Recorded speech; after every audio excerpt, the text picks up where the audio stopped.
Hello everyone and once again welcome to digital marketing course by WsCube Tech. Myself Umar Taskeer guys. इस particular video में हम लोग बात करने वाले हैं किस तरीके से हम निश को डिसाइड करते हैं, यानी कि ब्लॉग की निश को हम किस तरीके से डिसाइड करेंगे और कौन-कौन सी अलग बहुत सारे टाइप ऑफ निशेस हैं जिनको हम कंसीडर कर सकते हैं, जिनके अराउंड हम अपना कंटेंट बना सकते हैं। तो गाइज अगर हम निश की बात करें तो इजी लैंग्वेजेस में अगर समझें तो निश बेसिकली फील्ड ही होती है या कैटेगरी, हम इसको बोल सकते हैं कि निश कुछ नहीं है बल्कि कैटेगरी है।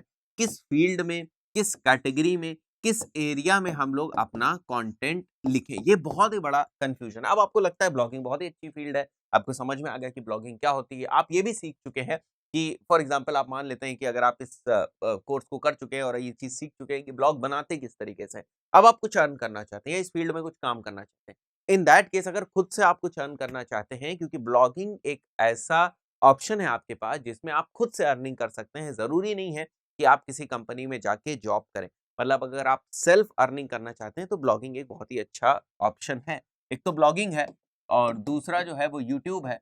ब्लॉगिंग है पहला मैंने जो लिखा, दूसरा जो है यूट्यूब है। तो इसको यूज़ करके, इन दोनों ही प्लेटफ़ॉर्म्स को यूज़ करके जो है आप कुछ सेल्फ अर्निंग कर सकते हैं। अब आप ये करना चाहते हैं, बट सबसे बड़ी जो प्रॉब्लम आपके सामने आएगी ब्लॉग क्रिएट करने में, वो होगी आपकी निश की। कि आपको किस निश में काम करना है, यानी किस कैटेगरी में। बड़े सारे ऑप्शंस हैं, बड़ी सारी जो है चीजें हैं जिनके अराउंड आप चीज लिख सकते हैं। आपको लगता है मुझे फूड के ऊपर लिखना चाहिए, आपको लग रहा है मुझे टेक्नोलॉजी के ऊपर लिखना चाहिए, आपको लग रहा है मुझे स्पोर्ट्स के ऊपर लिखना चाहिए। तो कहाँ, किस कैटेगरी में, किस फील्ड में मुझे लिखना चाहिए कंटेंट, किस फील्ड का मेरा ब्लॉग होना चाहिए जिससे मैं अर्निंग कर सकूं, जिससे मैं पॉपुलर हो सकूं, जिससे जो भी मैं सोच रहा हूँ वो सारी चीजें मैं अकम्प्लिश कर सकूं। तो इन्हीं सारी चीजों को डिस्कस करने वाले हम लोग इस पर्टिकुलर वीडियो में कि किस तरीके से जो है हम लोग ब्लॉग क्रिएट कर सकते हैं। A good niche is one which is related to what you like, has good traffic. ठीक है, ऐसा नहीं कि आपने निश पता नहीं कौन सी सेलेक्ट कर ली, अब उस पर ट्रैफिक ही नहीं है, लोग उस निश के बारे में सर्च ही नहीं कर रहे, तो प्रॉब्लम होगी ना। And also has a monetary value, ये भी समझो। एक ऐसी हमें निश नहीं सेलेक्ट कर लेनी है जिसकी कोई मार्केट में वैल्यू ही ना हो, मार्केट या मॉनिटरी कोई वैल्यू ही ना हो, बस निश है, लोग जो है उसका कंटेंट कंज्यूम कर रहे हैं किसी भी तरीके से, उस कंटेंट के बैकग्राउंड में मैं अर्निंग नहीं कर सकता।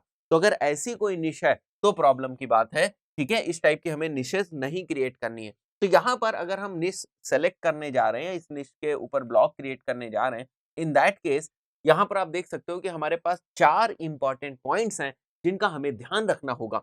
जो पहला पॉइंट है वो है आपका इंटरेस्ट।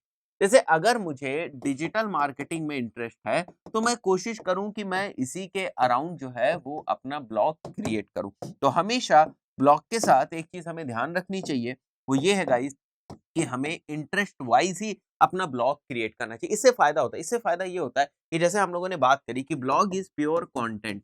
मतलब अगर हम ब्लॉग की बात कर रहे हैं तो हमें कंटेंट तो क्रिएट करना ही पड़ेगा। अब बहुत ज्यादा कंटेंट क्रिएट करना पड़ेगा। ऐसे में अगर आप इस चीज के अराउंड कंटेंट क्रिएट कर रहे हैं जिस चीज में आपको इंटरेस्ट ही नहीं, फॉर एग्जाम्पल मुझे क्रिकेट में इंटरेस्ट नहीं है, बट किसी के कहने सुनने से ही मैंने केवल क्रिकेट के ऊपर अपना ब्लॉग बना दिया, तो मैं उस ब्लॉग को ज्यादा लंबे समय तक नहीं रन कर पाऊंगा। और गाइज उसके पीछे जो रीजन है वो ये है क्योंकि मुझे इस चीज में कोई इंटरेस्ट नहीं है। ठीक है, तो आप कोशिश करें कि जो भी निश आप सेलेक्ट करें, जिस भी टॉपिक के अराउंड आप अपने ब्लॉग को बनाना चाहते हैं, जिस भी कैटेगरी, जिस भी फील्ड में आप अपने ब्लॉग को बनाना चाहते हैं, वो आपके इंटरेस्ट का हो, तभी आप रेगुलर कंटेंट पोस्ट कर सकते हैं। और आपको ये बात हमेशा से पता है, शुरुआत से मैं बताते आ रहा हूँ कि रेगुलरिटी और कंसिस्टेंसी कितना इंपॉर्टेंट फैक्टर प्ले करती है जिस वक्त हम कंटेंट की बात करते हैं। इंटरनेट के ऊपर किसी भी फॉर्म ऑफ कंटेंट को हम डालना चाहते हैं, किसी भी प्लेटफॉर्म को यूज करना चाहते हैं, और अगर हम रेगुलरिटी जो है या कंसिस्टेंसी जो है उसके हिसाब से काम नहीं करेंगे तो प्रॉब्लम क्रिएट होने वाली है।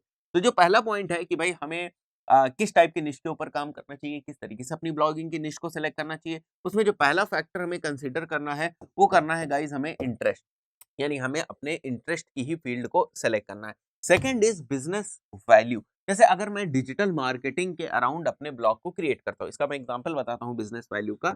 अगर मैं डिजिटल मार्केटिंग के अराउंड अपने ब्लॉग को क्रिएट करता हूँ और उस ब्लॉग के ऊपर बहुत ट्रैफिक आता है, तो बड़ी सारी चीजें मैं कर सकता हूँ। जैसे मेरे पास डिजिटल मार्केटिंग का अपना कोर्स है, मैं उसको सेल कर सकता हूँ। मैं डिजिटल मार्केटिंग की कंसल्टेंसी प्रोवाइड करता हूँ, मैं वो कर सकता हूँ। मैं डिजिटल मार्केटिंग की सर्विसेज प्रोवाइड करता हूँ, वो मैं कर सकता हूँ। तो ये सारे ऑप्शंस, ये सारी अपॉर्चुनिटीज मेरे पास हैं।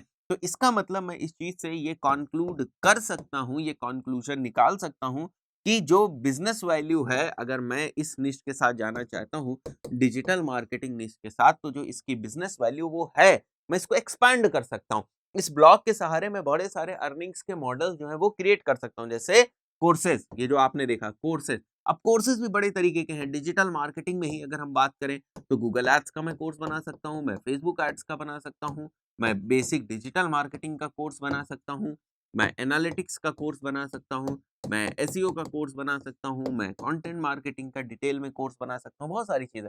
कंसल्टेंसी में अलग अलग कंपनीज को कंसल्टेंसी प्रोवाइड कर सकता हूं, उनसे मंथली, क्वार्टरली या जो एनुअल है उनसे जो है कॉन्ट्रैक्ट साइन कर सकता हूं। ठीक है, सर्विसेज मैं अपनी बेच सकता हूं, किसी के लिए मैं एड्स रन कर सकता हूं। तो ये सारी चीजें कब मिलेंगी? जब मेरा जो ब्लॉग है वो पॉपुलर होगा।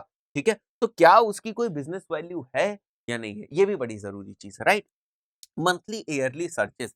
अब आपने सारी चीजें देखी, सारी चीजें आपको ठीक लगी, बट उस ब्लॉग के अराउंड कोई सर्च ही नहीं कर रहा है। मतलब आपका ब्लॉग एक ऐसे टॉपिक के ऊपर है जिसकी अगर हम सर्चेस की बात करें तो बड़ी डाउन है। अगर आपके ब्लॉग की सर्चेस या आपके ब्लॉग से रिलेटेड जो टर्म्स हैं, जो कीवर्ड्स हैं, जिनको यूज करके लोग आपके ब्लॉग के ऊपर आ सकते हैं, आपके ब्लॉग का जो मेन ट्रैफिक का सोर्स है, ठीक है, अगर वहां पर आप देख रहे हो कि सर्चेज ही नहीं हो रही है, उस कीवर्ड की सर्चेज ही नहीं हो रही है, जो कीवर्ड्स आपने सेलेक्ट किए इसको कोई ढूंढ ही नहीं रहा है, कोई सर्च ही नहीं कर रहा है, तो आप कितना ही अच्छा कंटेंट क्यों ना बनाओ। देखो, दो चीजें होती है, एक तो लोग सर्च कर रहे हो उस चीज को, प्लस आपका कंटेंट जो है लोगों के रिलेवेंट।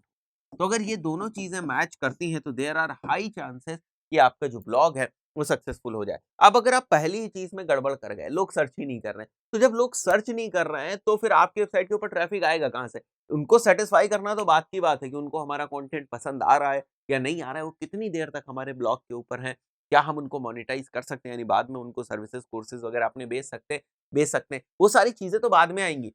पहले तो लोग हमारी वेबसाइट के ऊपर आने चाहिए, यानी कि ब्लॉग के ऊपर हमारे सबसे पहले लोग आने चाहिए।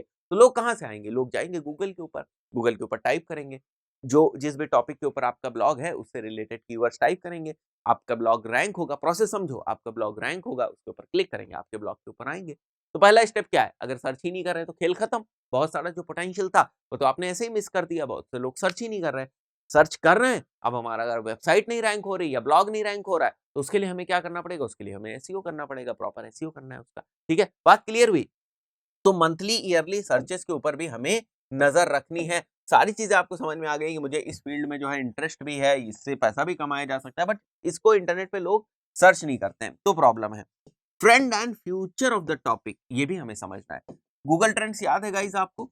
तो उसके हिसाब से आपको समझना है कि अगर आप जो है ट्रेंड को नहीं देख रहे हैं कि वो ग्राफ किस तरीके से बढ़ रहा था या घट रहा था, मैंने जो भी टॉपिक सेलेक्ट किया, जो भी मेरा टॉपिक था, टॉपिक एक्स, उसके बेसिस पर, ठीक है, उसके बेसिस पर वो ग्राफ मेरा किस तरीके से बढ़ रहा था। अगर ये ग्राफ इंक्रीजिंग है तब तो बहुत अच्छी बात है, इससे आप एक प्रोजेक्शन लगा सकते हो। अगर मैं इसका एक मीडियन खींचूं तो इससे आप एक प्रोजेक्शन लगा सकते हो कि ग्राफ जो है ये ऊपर की तरफ जा रहा है। ठीक है, तो ट्रेंड भी समझना है, साथ ही इसका फ्यूचर भी देखना है। अब फ्यूचर की इंपॉर्टेंस क्यों है, समझो। फ्यूचर की इंपॉर्टेंस ये है क्योंकि फॉर एग्जाम्पल अगर आपने यहाँ पर, ठीक है, ये कोई टाइम पीरियड है, यहाँ पर मेहनत करनी शुरू करी और आपका जो ब्लॉग है उसको रैंक होने में या उसको परफॉर्म करने में इतना टाइम आपका चला गया, एक ग्राफ में बना रहा हूं, तो ग्राफ में इतना टाइम आपका चला गया, मान लेते हैं टाइम 1 साल का था। अब पता चला 1 साल के बाद गाइस क्या हो रहा है, 1 साल के बाद आपका ब्लॉग अच्छा परफॉर्म करना शुरू कर रहा है। ठीक है, अब ये टॉपिक ही ओल्ड हो गया, 1 साल के बाद ये टॉपिक ही ओल्ड हो गया, ये टॉपिक ही ऑलमोस्ट खत्म होने को आ गया। अब क्या होगा? अब प्रॉब्लम क्रिएट हो गई ना, आपने तो बड़ी मेहनत से अपने टॉपिक को रैंक कराया, आपने अपने ब्लॉग को रैंक कराया, बड़ा मेहनत करी, ऑन पेज किया, ऑफ पेज किया, जो भी एसईओ की टेक्निक्स थी वो सारी लगाई, आपने ब्लॉग को रैंक कराना सीखा या ब्लॉग को रैंक कराया, but at the end of the day आपने क्या देखा कि आपका जो ब्लॉग है, जो आपने ब्लॉग बनाया था, उसके जो सर्चेज हैं वो खत्म हो गई, या उसका फ्यूचर उतना अच्छा नहीं था। या जैसे हम बात करते हैं, कोई टॉपिक्स ऐसे होते हैं, कोई कैटेगरीज ऐसी होती है जो कुछ लिमिटेड पीरियड ऑफ टाइम के लिए होती हैं, उसके बाद वो चली जाती हैं, राइट? तो जैसे कि हम बात करें, कोई फेस्टिवल है, ठीक है, कोई फेस्टिवल है, कुछ इलेक्शंस हैं, तो ये लिमिटेड टाइम पीरियड के लिए होते हैं। तो अगर आपने इन चीजों पे ध्यान नहीं दिया, तो आपने इनके अराउंड अगर आपने कंटेंट बना दिया और वो कंटेंट एवरग्रीन नहीं हुआ, तो कौन देखेगा उसको? जैसे हम कह रहे हैं कि इलेक्शंस के बारे में आप लिख रहे हो, लेकिन आप लिख रहे हो इलेक्शंस के बारे में 2020 के, ठीक है? तो 2021 में कौन देखेगा उसको? उसकी जो फ्यूचर वैल्यू है वो बिल्कुल खत्म हो गई। तो ट्रेंड भी हमें समझना है और वो जो कंटेंट है वो भविष्य में देखा जाएगा या नहीं देखा जाएगा या कितना देखा जाएगा, उसका फ्यूचर क्या है, हमें इसको भी समझना है। तो जो 4 सबसे इंपॉर्टेंट पॉइंट्स हैं कि हम अपनी निश कैसे डिसाइड करेंगे, किस कैटेगरी में हमें काम करना है, किस कैटेगरी में हमें कंटेंट पोस्ट करना है, बनाना है, वो है आपको इंटरेस्ट पे ध्यान देना है। पहला पॉइंट मार्केट वैल्यू, ताकि आप उसको बाद में मोनेटाइज कर सकें। उसकी सर्चेस क्या है ताकि आपको ज़्यादा ट्रैफिक मिलने के चांसेस हों, और फ्यूचर ताकि आप एवरग्रीन तरीके से उस ब्लॉग से अर्न कर सकें, या जो भी आपका पर्पस है वो आप पूरा कर सकें। अब बात करते हैं कुछ कैटेगरीज की। ये सारी चीजें तो हम लोगों ने जनरल देख ली। अब कैटेगरीज कौन कौन सी इसको देखो। जो यहाँ पर आप देख रहे हो 60 ब्लॉग निशेज हैं लगभग, अभी आगे भी हम लोग बात करेंगे इसकी। 60 ब्लॉग निशेज हैं लगभग, तो देखते हैं एक एक करके। Personal finance, getting out of डेब्ट, रिस्पॉन्सिबली यूजिंग क्रेडिट कार्ड्स, ठीक है? तो ये जो फाइनेंस का सेक्टर है ना, इसके ऊपर भी बड़े सारे लोग जो हैं वो सर्चेस करते हैं। जैसे मैं एक एग्जांपल देता हूँ, हाउ टू सेव मनी, बहुत सारे लोग सर्च करते हैं, ठीक है? तो इस टाइप के अगर आप जो कीवर्ड्स हैं उनके ऊपर आप ब्लॉग लिखेंगे और अच्छी तरीके से मेहनत करेंगे, अच्छे आप प्रॉपर इसका एसईओ वगैरह करेंगे, तो चांसेस है आपका ब्लॉग जो है रैंक हो जाए। तो ये भी एक इंपॉर्टेंट है, पर्सनल फाइनेंस, ठीक है? अब जैसे लोग ये पूछ सकते हैं, how to get for example loan, home loan मान लेते हैं, how to get home loan, ठीक है? या how to increase CIBIL, how to increase CIBIL. तो ऐसे जो टॉपिक्स हैं वो सारे इस कैटेगरी में आते हैं, ठीक है? तो ये भी एक कैटेगरी है, मतलब ये भी एक निश है जिसके ऊपर आप काम कर सकते हैं। देन दिस इज बेसिकली निश नंबर 1, ठीक है? ये पहली चीज। सेकंड जो है स्टॉक मार्केट। स्टॉक मार्केट के अराउंड भी बहुत सारे जो ब्लॉग्स हैं वो काम करते हैं। जैसे किस तरीके से आप जो है अपना डीमैट अकाउंट ओपन कर सकते हैं, ठीक है? किस तरीके से जो स्टॉक्स हैं वो इंक्रीज हो रहे हैं, डिक्रीज हो रहे हैं, स्टॉक्स के सजेशंस। तो अब देखो, आप अगर इनमें, तो इनमें बिजनेस की भी अपॉर्चुनिटी है। मतलब आप जो है ब्रोकर हो सकते हैं या कंसल्टेंट हो सकते हैं। इस केस में भी आप फाइनेंशियल कंसल्टेंट हो सकते हैं, ठीक है? तो ये सारे जो है अपॉर्चुनिटी भी हमें पैरेलली दिख रही है कि अगर हम इसके अराउंड कंटेंट बनाएं तो उसमें अपॉर्चुनिटी भी है। Third point is small business marketing advice, ठीक है? Small business tax tips, digital advertising. तो ये आप इसको इस तरीके से मान सकते हैं, आप एक मार्केटिंग कंसल्टेंट जो होगा उसके लिए ये चीज़ अच्छी हो सकती है, या वो चाहता है कि भविष्य में जब उसका ब्लॉग थोड़ा-सा ग्रो करेगा, तो वो अपनी मार्केटिंग कंसल्टेंसी की सर्विसेज़ भी यहीं से बेचेगा। Then fourth is healthy eating and nutrition. ये भी बहुत इंपॉर्टेंट चीज़ है, ठीक है? तो अगर कोई कंपनी है या कोई इंडिविजुअल है जो न्यूट्रिशनिस्ट है, जनरल हेल्दी एंड वेलनेस के ऊपर बात कर सकते हैं, स्पिरिचुअलिटी के ऊपर हो सकता है, मेडिटेशन एंड योगा के ऊपर बात हो सकती है। तो ये टॉपिक्स हैं जिनके अराउंड आप अपने ब्लॉग को क्रिएट कर सकते हो। रेसिपीज, फिफ्थ पॉइंट, बहुत ही ट्रेंडिंग है इस वक्त, बहुत ही ट्रेंडिंग टॉपिक है ये, ठीक है? बट बहुत सारे लोग अब यूट्यूब की तरफ मुड़ गए हैं, ठीक है? वो केवल टेक्स्ट बेस्ड कंटेंट के ऊपर काम नहीं कर रहे हैं, वो यूट्यूब के ऊपर मुड़ गए हैं। Recipes and meal preparation tutorials, exploring restaurants in your city, ये सारी चीजों के अराउंड जो है आप ब्लॉग क्रिएट कर सकते हैं, ठीक है? इसमें बड़ी सारी अर्निंग की अपॉर्चुनिटी, जैसे आपका ब्लॉग जो है वो फूड के ऊपर है, ठीक है? तो आप क्या कर सकते हो, आप इस तरीके से आप टॉप 5 यहाँ पर हम लोग लिख सकते हैं रेस्टोरेंट्स।